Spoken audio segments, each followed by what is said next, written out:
contention has the chance to win it.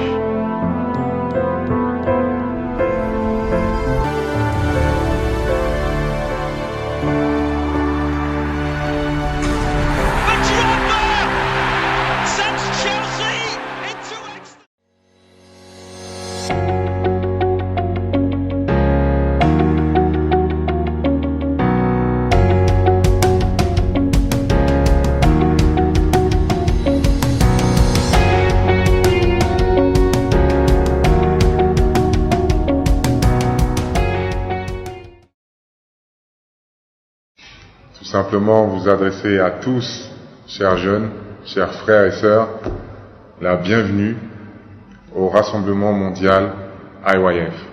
De ce parcours, c'est un parcours footballistique, mais qui en fait est recouvert de leçons de vie, un parcours de vie. Donc c'est une profession, c'est un métier, c'est une passion avant tout qui m'a permis de me construire et de faire de moi un homme tout au long de cette vie. Ce qu'il faut savoir, c'est que avant, le football n'était pas un métier pour nos parents. Aux yeux de nos parents, ce n'était pas un métier. Donc c'était pas comme maintenant où un enfant de 5 ans dit à son papa moi je veux devenir footballeur professionnel, et puis les parents vont le pousser. Non, avant tu disais je vais être footballeur professionnel, c'était pas considéré comme un métier noble. Donc moi j'ai quitté la Côte d'Ivoire à l'âge de 6 ans pour aller vivre chez mon oncle, pour me donner de meilleures chances d'évoluer dans un environnement beaucoup plus propice et heureusement pour eux j'étais un bon élève, et malheureusement aussi entre guillemets pour eux je me suis pris de passion pour ce sport qui ensuite est devenu mon métier. Et ça a été d'abord l'acclimatation à un environnement qui était complètement différent de celui que je connaissais en Côte d'Ivoire. Il fallait se faire de nouveaux amis, il fallait comprendre un peu la culture, et croyez-moi, à 6 ans c'est pas facile. Donc on est un peu perdu, et en plus on est loin de ses parents, et à l'époque il n'y avait pas ça. Il n'y avait pas les smartphones pour être en contact régulier avec la famille. Donc je pouvais faire peut-être un mois sans les avoir au téléphone. Et puis c'était le téléphone de fixe, et souvent la ligne n'était pas bonne. Donc ce sont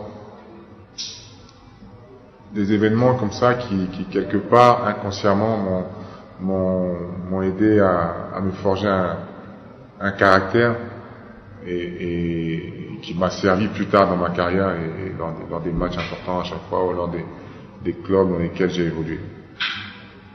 Il y a plusieurs choses à retenir. L'une des plus importantes, c'est que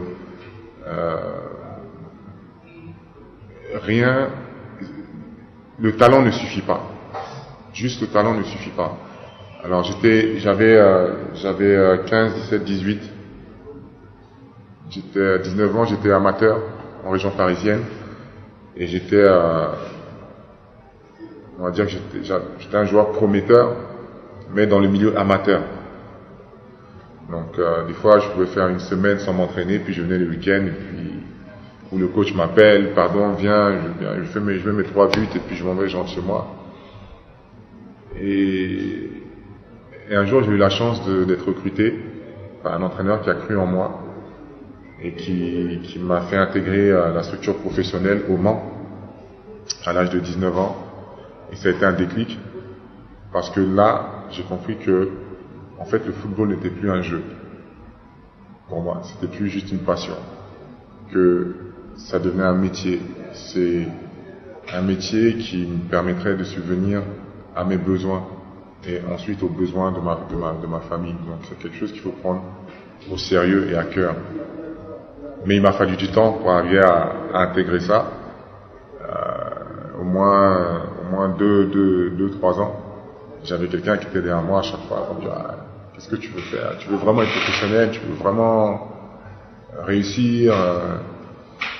Et quand je suis arrivé au Mans, j'ai commencé à comprendre que je pouvais vivre de cette passion et que effectivement c'était plus simplement une passion, mais ça devenait un métier avec des contraintes, des objectifs, des résultats à donner. Mais j'étais encore un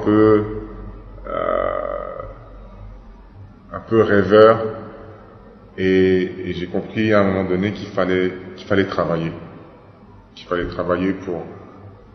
pour devenir meilleur. Je savais que j'avais le talent. Je savais intérieurement, c'est pas de l'arrogance, hein. C'est pas de l'arrogance, mais c'est une certaine fierté de se dire moi je sais faire ça. Mais entre je sais faire ça, j'ai les qualités et la méthode pour réussir, où tu dois être capable de dupliquer, tu dois comprendre pourquoi tu es performant, pourquoi tu marques un but, pourquoi tu rates, pourquoi tu échoues. Ça a été ce qui a marqué la différence entre moi, le joueur qui se croyait talentueux, et le joueur que je suis devenu ensuite, le joueur qui a compris comment impacter un match et comment rebondir après une défaite. Et ça, je pense que c'est tellement important comme message. Et ce qui est intéressant avec le football, c'est que on a l'impression que ce sont des moments de vie, des instants qui ne se produisent que dans le football. Mais quand on regarde dans la vie de tous les jours, on se rend compte que c'est la même chose. Puisque le sport, le football en particulier, c'est la vie en communauté. On est toujours un groupe de 20, 30, 40, voire 50 personnes avec le staff. On vit au quotidien tous les jours. Il y a le côté administratif, on vit avec des gens qui viennent de différents horizons, différentes nationalités, qui ont leurs propres habitudes, et on vous met dans un vestiaire, et vous devez apprendre à vivre ensemble pendant 1 an, 2, 3, 7, 8 ans, 10 ans, avec les hauts et les bas, et c'est ce qu'on vit tous les jours dans notre quotidien. C'est pour ça que je fais ce parallèle entre le football et la vie normale en elle-même. Donc ça, c'est pour moi le premier point le plus important. Être capable de comprendre le pourquoi de la réussite et le pourquoi de l'échec. Et surtout se donner les moyens de travailler. Et ensuite, on rêve tous de devenir le meilleur joueur au monde, on rêve tous de devenir telle personnalité, on rêve tous de devenir famous, célèbre, pardon.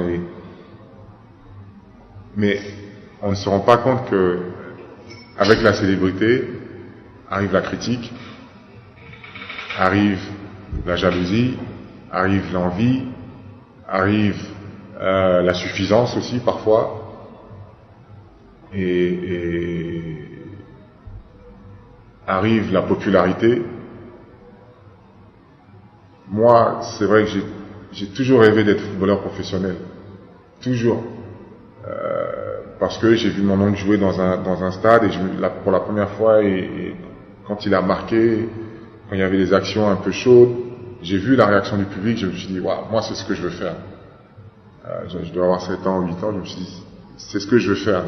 Moi je veux être footballeur professionnel. Mais ce qui est venu autour, ce qui est venu avec, c'est pas ce que je voulais. La popularité, les gens le fait de faire pleurer des gens, le fait que les gens montent sur ta voiture, tu n'as plus la même vie. J'ai pas demandé ça. J'ai pas demandé ça et pourtant ça va avec. Et ça, il a fallu que je l'intègre. Il a fallu que j'intègre que il n'y a pas de succès sans médiatisation. Ça n'existe pas, même la personne la plus humble, la plus timide, elle va être regardée. Regardez par exemple N'Golo Kanté qui est mon jeune frère, c'est une personne exceptionnelle, mais d'une humilité, d'une simplicité, et c'est quelqu'un d'effacé même.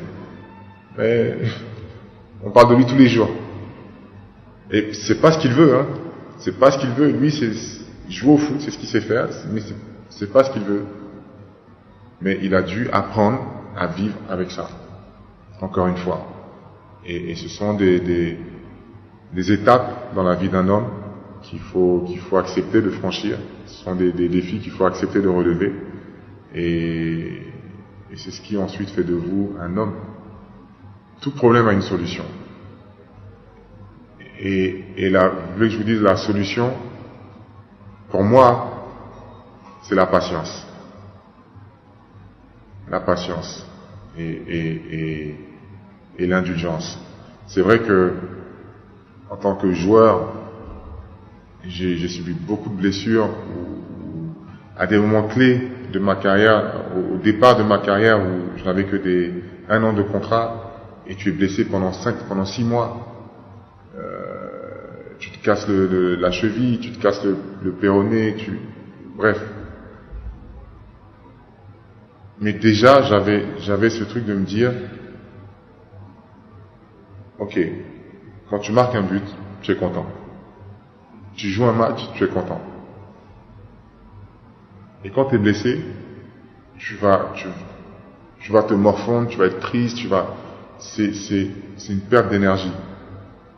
Et la blessure fait partie de ton métier.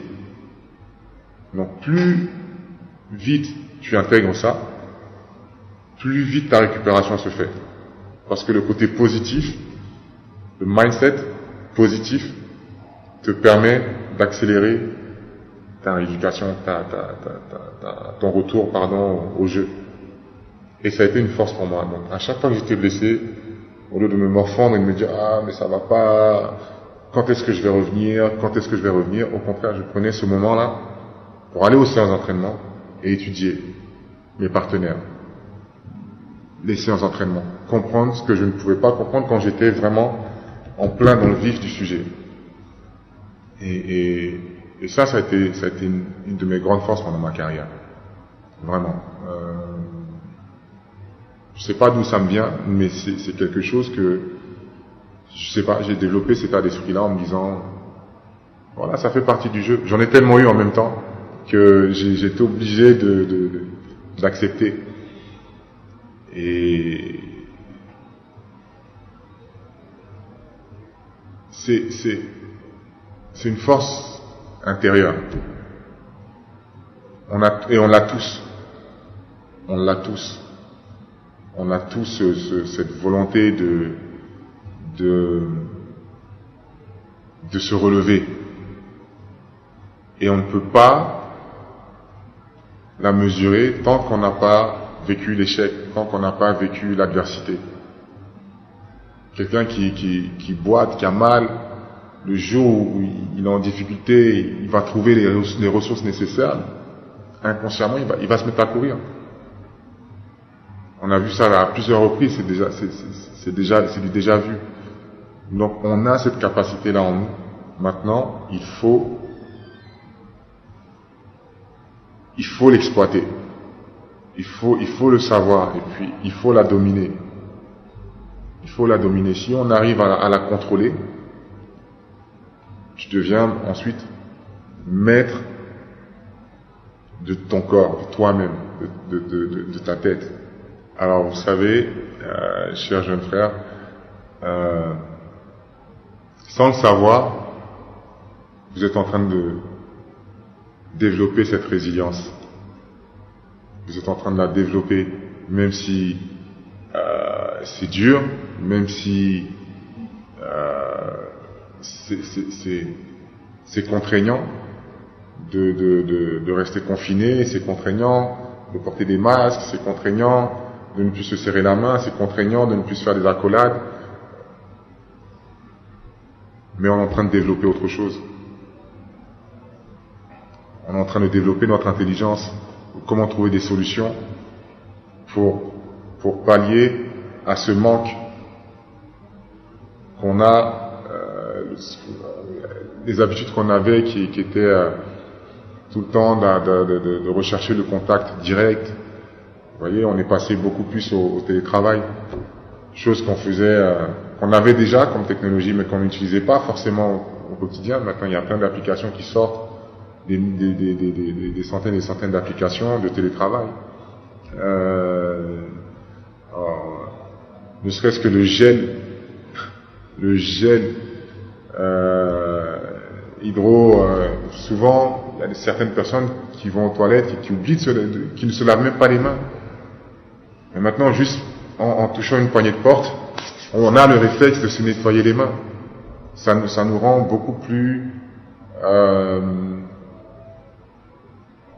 comment on dit ça?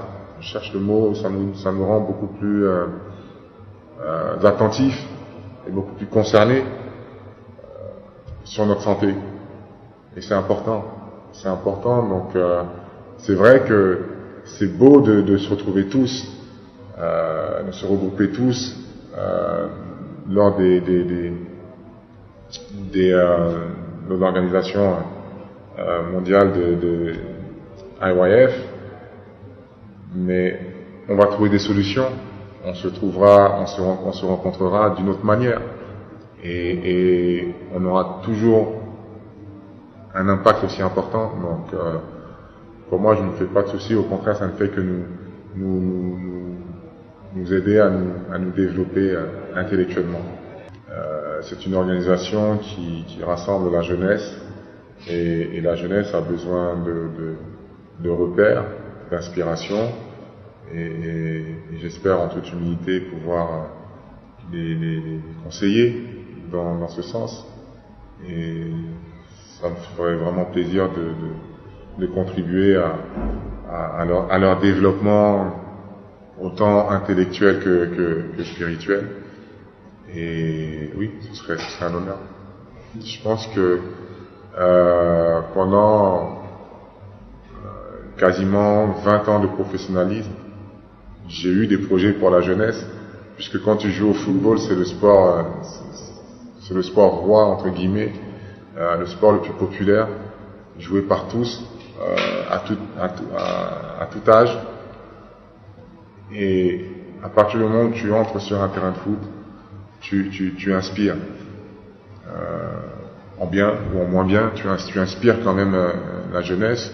Et je l'ai fait en jouant, en essayant en étant moi-même. Voilà, j'ai toujours été moi-même avec mes qualités et mes défauts, sur